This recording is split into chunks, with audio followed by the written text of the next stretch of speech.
we open the doors to a world of endless possibilities, where every day brings new opportunities to learn and grow.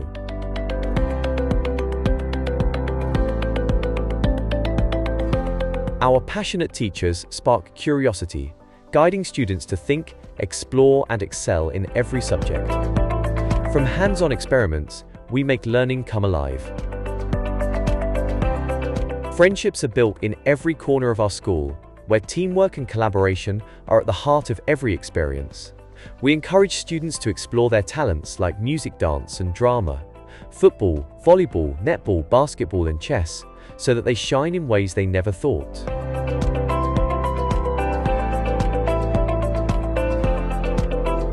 We empower students to build confidence, express themselves, and become the leaders of tomorrow.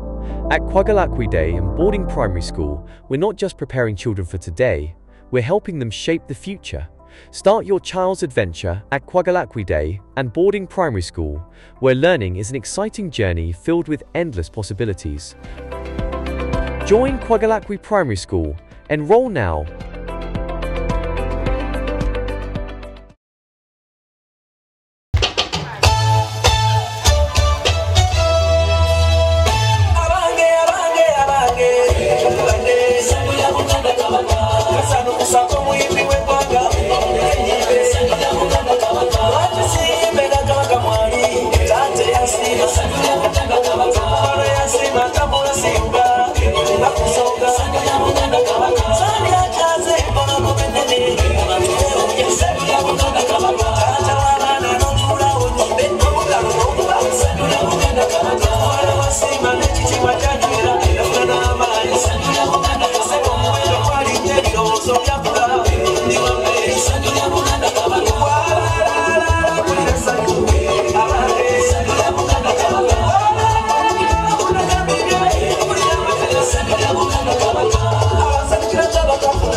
Kaseera kano abaana abobuwala abagenda okuvuganya obwanalungi bantu banalungi b'essaza ly'e Kyaggwe abafuddeyo okuvuganya okulaba ng'essaza ly'e Kyaggwe litumbula by'obulambuzi n'okufuna munalungi agenda okuvuganya mu za Buganda zonna ezigenda okubeerawo ennaku z'omwezi 17 mu ssaza ly'e Kyaggwe. Empaka zino zigendeddwamu okutumbula by'obulambuzi mu kitundu ky'essaza ly'e Kyaggwe era nga omukulu Ssekabembe Patrick akulembera ekitongole ky'ebyobulambuzi obuwangwa n'ennono mu ssaza ly'e Kyaggwe waakunnyonnyola biki ebyo mu Kyaggwe by'osaanye okumanya ebyobulambuzi amakula ebiri mu ssaza lino ng'abantu abasinga obungi ennaku baabyerabira nga twakyasona kubigoberera. Tinzira ku mulamwa tinze buwangwa twasazeewo ng'ekitongole ky'obuwangwa n'ennono mu ssaza ly'e Kyaggwe tulage ensi ebyobuwangwa byaffe. Oweekitiibwa Ssekiboobo bintu bingi ebiri awo naye mu bufunze kkiriza nkunnyonnyoleko ebintu 2 oba 3 bitwalise nga tujjayo omulamwa guno. Oweekitiibwa Ssekiboobo eno y'endeku eŋŋunda. Ensi egamba nti ebintu bino bya busamize. Ekigambo kiri nti eno ndeku eŋŋunda bajjajjaffe gye baanywerangamu era yali yabalangira. Omulangira ng'ateekamu oluseke bw'ati omukopi ow'ekitiibwa yanyweranga mu ndeku eno nsonyiweewo ekitiibwa. Era nga mu byonna ekigambo kiri nti kino kyali kikopo kya Muganda. Obuwangwa tekitegeeza nti nno olina kulabika nti nno ekyo kyewalijjeeyo okibikka. Bw'osiŋŋaana endeku eno mu masaŋŋanzira ejjayo kirala.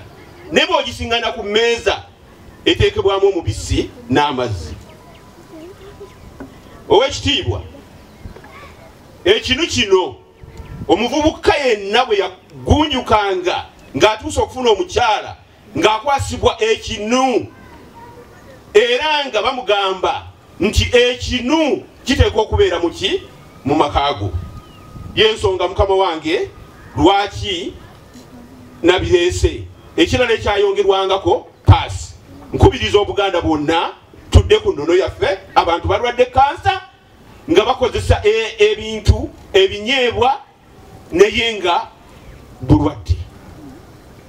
Olina okubeera n'amaka nga olina ekinu. Owekitiibwa Ssekiboobo, ebivuga biri byazze okujjayo ennono yaffe eri engoma yaffe Kagerekamu. Gali ge madinda. Bannakyaggwe batemye emiti egivaamu amadinda yesettaala ate nga yettaala y'ensi. Owekitiibwa Ssekiboobo, ndi mu bufunze nnyo naye bandeetere engalabi eri. Tufunye omukisa olwaleero, Katonda akikoze nti tufunye engalabi etuweereddwa ng'eva mu Kereziya okugireeta mu ssaza ly'e Kyaggwe. Saba Owekitiibwa Ssekiboobo, mbadde wano olwaleero, Owekitiibwa akitukiikirira mu ssaza lya mu Buganda, Owekitiibwa Nabukenya n'ayanjula engoma eno nti engalabi eno eweereddwamu eteekebwe mu museum ya Kyaggwe. Anyi nti olubugo luteekwa okubeerawo ng'omuntu aziika. Nkubiriza Abaganda nti nga tujjeyo obulamwa tulime emituba, tulime emiserere. Omutuba gufuuse ensonga nga question esinga mu nsi yonna eva mu mutuba. Tulime emmwanyi nga tuteekamu omutuba. Awo mukawaayiro ako kankomaawo. Saba omulamwa, nze Buwangwa, kantwala omukisa guno okwebaza buli muntu yenna azze ku mukolo guno. Nyongera okwebaza abavujirizi, nyongera okwebaza abo bonna abawaddeyo ku nteekateeka eno. Nakano Ssekiboobo kankebaze. Weebale kukkiriza n'otongoza olukiiko olugendo okuddukanya ensonga zino. Ssebo nga lukulemberwa Kajimu George agenda okwalibadde okutwegattako essaawa yonna awamu n'abalala. Nsaba Bannakyaggwe enteekateeka eno bagiwagire.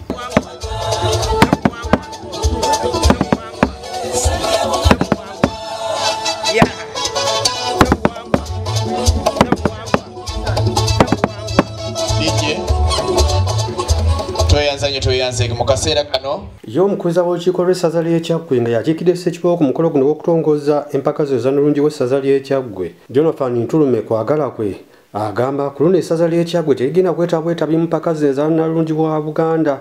N'agamba obuwanguzi babulina nga baagala okulaba nga emmotoka gye baataddewo okulaba nga omuwanguzi mu Buganda yonna agitwala baagala ejje mu ssaza ly'e Kyaggwe okubanga essaza ly'e Kyaggwe ly'amaanyi nga lyagala buli mpaka zonna zibagenda ne beetabamu bibeere nga luwanguzi. Buli kye tukola nga Kyaggwe ewulikika mu Bwakabaka bwa Buganda.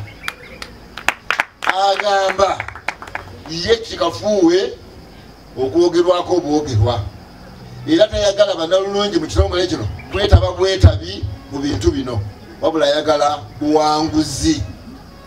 Nakangu ekitiibwa akwebaziza. Simanyi oba omanyi nti Nakangu mumanyi erinnya eryo nti kkulu mu Bwakabaka bwa Buganda naddala mu Kyaggwe wano.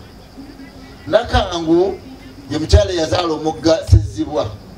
Ekyo kimanyi? Kakati wali oteekwa buteekwa okuwangula empaka zino mu Kyaggwe. Ekyo banne mukikubire mu ngalo. Nakangu oyo ye mukyala azaala omugga Sezibwa. Ogwo gwonna nga yemugulaba. Simanyi bambadde mukimanyi naye twagala okwebaza Nakangu olw'okuvuganya. Ssekiboobo antumye n'agamba bw'ati nti mwe abatudde awo mumuvuganyizaako mu kintu kyonna mukitegeera. Muyambe Mwami Ssekabembe mu kitongole kino mukwate ku abo abagenda okujja wano okwesimbawo abajja okujja okuvuganya. Bye muyiseemu ebibajjeemu n'ebalemeseza mubitegedde mubiyigiriza abaana abo abajja Nyakwebaza ab'Entenjeru nibo batandise dda. Baba limutuletedde babiri nimbagombola amala mugende. Muteeketeeka abaana abo. Bangambye nti wenyigiddemu bw'ogenda tudde mu sitayiro ez'okutambula kukola biki. Ekintu mukikwate mukikubire ddala. Kubanga Kyaggwe tetuli mu byakusaaga. Tetuli mu byakwetaba bwetabi mu mpaka zino. Tetuli mu byakugezaako bugeza. Ffe tetuzze kugezaako kuwerekera ku bantu nti abaKyaggwe nabo beetaba. Bannange Ssekabembe mwagala kumuswaza mirundi emeka. Ku mulundi guno twagala bamubeera abasaale nga mutendeka abaana abo. Nga mubatendeka obukodyo bwonna obwabalemesa ku mulundi guli. Ekyo nno munakikola bwe mutyo mujja kulaba essanyu lya Ssejjowa Ekitiibwa Ssekiboobo. Era kaali balaba nti muli ku fayino mwemolekedde okuleeta emmotoka wano. Emmotoka bagirangiridde. Ssebo mukama wange weebale. Emmotoka gye tugenda okuvuganyiza kuno tujagala Kyaggwe. Naye okufuna emmotoka okujja eKyaggwe si kwogerako kyogere. Kidimu obukodyo, kirimu okuvuganya, kirimu okuteekamu amaanyi, kirimu okuwaayo obudde, kirina okukola waliwo okukola risaaki ow'amaanyi. Mu bintu bino ebyobwannalulungi waliwo okukola risaaki n'obuuza baagala ki. Wano mu Kyaggwe tulina ebifo byaffe ebyobuwangwa ebimanyiddwa, tulina ebika byaffe ebimanyiddwa binansangwa ebisangibwa wano mu Kyaggwe. Omwana w'eKyaggwe bamubuuza batya ku bika ebiri mu Kyaggwe ebisangibwa muno. Tulinamu ebika eby'empindi, ab'empindi bava wano, ab'ennyonyi Nakisige bava wano, ab'ennyonyi Endisa bava wano, abazzukulu ba Gundi ab'Embogo, ab'ennyonyi bonna bava wano. Munnalulungi bakubuuza batya ebigambo ebigaana kubanga ebyabuwangwa nannono. Tulina ebyobulambuzi, tulina ebifo ebyobulambuzi ne bajja okukubuuza enkya. Tulina olusozi Ddindo oluli wano mu Kyaggwe. Tulina omugasezibwa bagenda bakubuuza Nakanguha kirayi wako omwami Ssebwato ne Nakangwe bazaala Sezibwa. Tulina Mabira Forest wano byo byaffe byabuwangwa byaffe byawona mu Kyaggwe. Mubenga mubimanyi mubikube Budinda kati wabagenda mu Nsiike. Bama mwogera nga bakubuuza yimira confidently oyogera ku bifo ebyobuwangwa ebiri mu Kyaggwe. Ng'obikuba Budinda bagenda ono omwana ali knowledge. Okayegeje tuwangula ebintu ebiri mu bukodyo bulala. Bo abali beetabyeko mu mpaka zino bagamba bafunamu ebintu bingi nnyo ne bakunga bawala bannaabwe okulaba nga balya bazijjumbira okuzeetabamu. Ne bagamba oli wazeetabamu tasigala kyekimu obulamu bwe bukyukira ddala nnyo kubanga zijjayo abaana ab'obuwala emabega gye bakwekebwa. Oba oliawo singa tezaali zo mwandibadde abamu ku ffe temutumanyi. Naye twebaza Obwakabaka bwa Buganda okulowooza ku mwana omuwala nti naye alina okulabikako. Tukiyita kulabikira mu kamera, naye alina okulabikako mu kamera n'ava emabega. Ate ne neebaza n'essaza lyaffe okubanga mwakitwala mu maaso ne mubeera nga muzitegeka kuva wano eno. Amasaza amalala go tegabirina galonda eyo baana ne bagenda ku Buganda ne bavuganya. Naye ssebo omukungu nkwebaza olw'okubeera nga enteekateeka zino ozikoze emyaka gyonna awamu nabo bonna abakuyambako okubeera nga ziyimirirawo. Omwaka gwaffe twali tutambulira ku mulamwa ogugamba nti tourism and peace, ebyobulambuzi n'emirembe. Era twatandika butereevu nnyo mu bootcamp gye twali ku Bambusi ne bannange bano bonna, ng'ekigendererwa kya bootcamp kyali kyakutusomesa ebintu eby'enjawulo oba oliawo n'okwegendereza empisa zaffe. Kuba Nalulungi alina okuba nga ddala asaanidde ng'asobola okubeera mu bantu mu nsonga z'empisa n'ebirala oba oliawo. Ku lw'ekisa kya Mukama ng'ennaku z'omwezi 21 ogwokuna, Mukama yampandako eddusu ne neewangulira engule eno gye nnina ku mutwe. Nebaza bannange mwenna bwe twavuganya kuba omuzannyo tegunyuma ng'ogulimu bw'omu, naye mbeebaza olw'okuba nga mwazannya bulungi ate era ne twewagira ffenna